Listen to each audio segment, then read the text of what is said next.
Hey Internet, it's RJ. Welcome back. Thanks for tuning into the show today. Now today's episode, we're going to focus on some inside banking information, and no, not the fun kind. We're talking about systems of record and sources of truth. So we'll talk about what they are, why it matters, and how this applies to us when we're going after all this profitable content out there. So of course, if that sounds interesting to you, then go ahead, press the subscribe button, and let's get to work.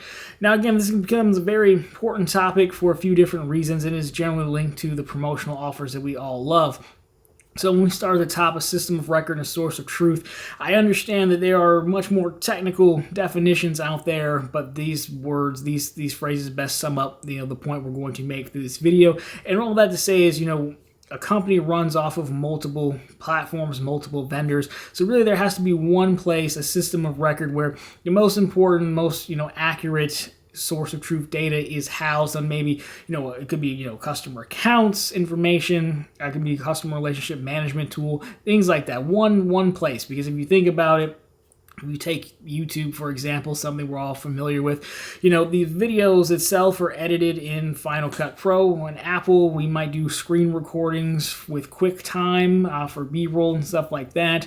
You might get B-roll from other places. You might get pictures of credit cards from the issuer. So a lot of different pieces of information coming into one place. But once you upload it to YouTube, what they call YouTube Studios, the back end, that becomes almost our system of record and the source of truth, if you will. If YouTube's running their audit on your video, they do audits to make sure that their advertisers aren't going to get mad at them for what you upload. They don't necessarily care what you recorded in QuickTime or what the source file is. They care about where it's at in their system of record. Everything that happens out there becomes a source of truth. So yes, much more technical definitions, I understand, but for our purposes that works fine. So that's what it is, system of record and source of truth. Why should we care about that?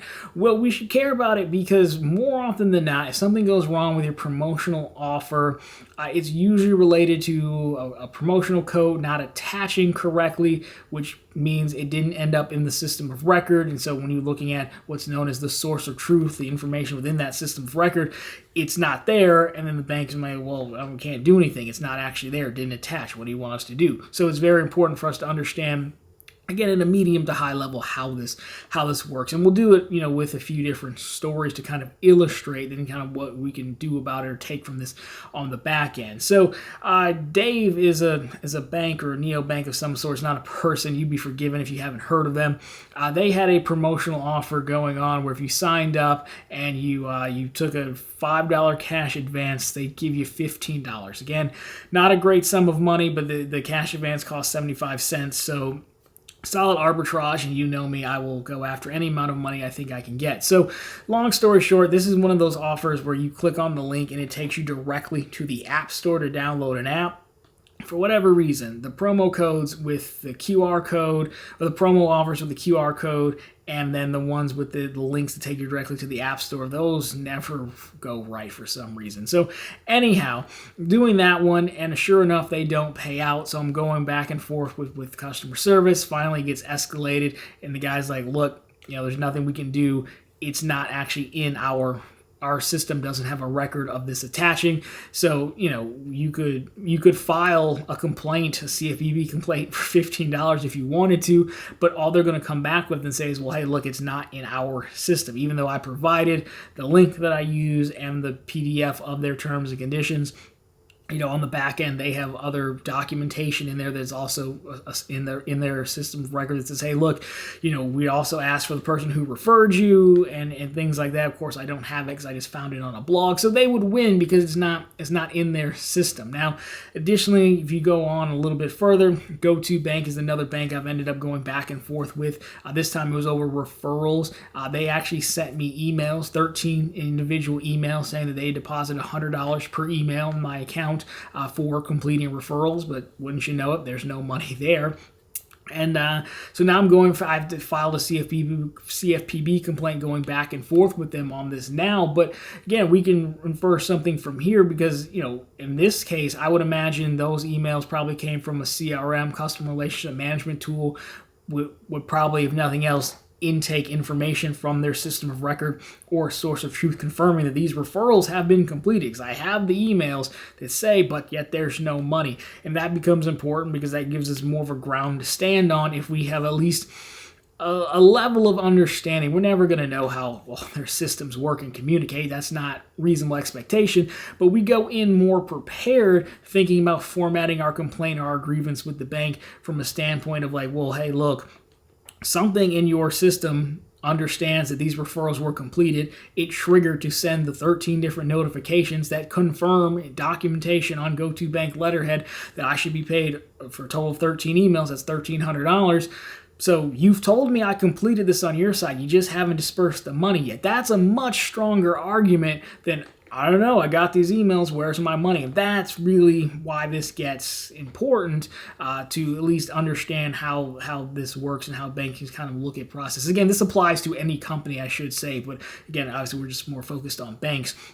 And then the last one here was Citizens Bank. So Citizens Bank, you have to go in branch to open their business checking account.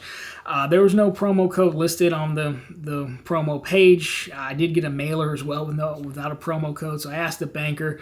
She goes to ask her manager if we can open it. Of course, they say sure, but they don't really, it's not really them checking. There's like, yeah, sure, we can open it, but there's no way to attach it. But there is no promo code or anything. There was also no documentation to print out at the end, which is always concerning.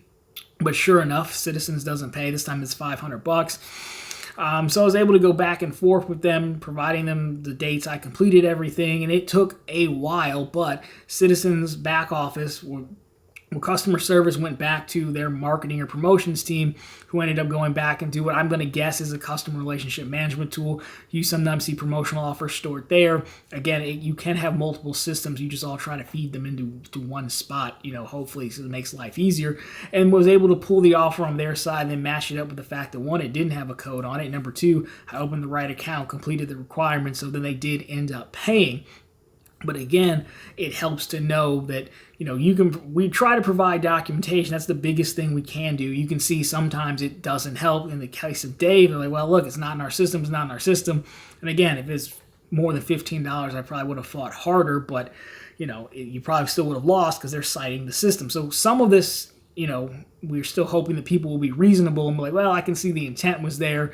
But if not, it still helps to know how things are supposed to be connected and flowing, because a lot of times people aren't really going to help you. In these cases, GoToBank has not been helpful. That's why it's an ongoing complaint with the CFPB. Citizens, the branch wasn't super helpful. I had to talk to like 5 different people, but finally got it done.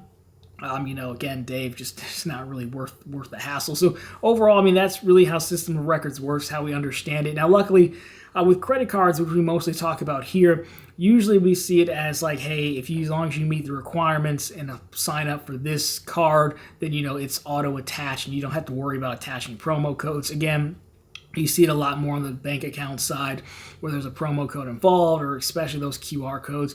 Some things you can do, again, documentation is always key. I've seen people go through great length, like even recording themselves signing up for the offer. It's a bit much for me. I usually just try to screenshot or PDF the actual terms because it'll put a timestamp on them. And then if there's a screen where it shows the promo code attaching, I try to capture that as well. It's also important to note, sometimes when you're debating people like Citizens, they don't have an email address, and phone is easier, but I'm trying to send them. I uploaded my PDFs to a Google Drive so I could send them the link of it in chat, and of course they're not allowed to open links, so sometimes you end up, it's a little bit harder to show your documentation. But again, if you can just copy and paste the term and say, hey, go check your CRM, or can you have the promotions team check your CRM or check their system of record for promotions ran from this date, you'll see that this is what I'm talking about. Just any little thing that helps you, I'll say, guide them into helping you get your money is, in my opinion, beneficial to understand. So that's a little bit about how it works behind the scenes, at least enough to make you dangerous the next time the bank tries to stiff you. So of course, guys, if you like this one, drop me a thumbs up down below. If you found it particularly interesting, consider subscribing to the channel. Because again, we're posting content just like this every single week. Of course, right back here every Sunday with all the news you can use in the week that was, and every single day over on profitablecontent.com, where we have news stories, bank promotions, and credit card offers, all hopefully go much smoother than mine did for you. But anyways, guys, that's going to do it for this one. As always, thank you so much for watching, and talk to you very soon in the next one.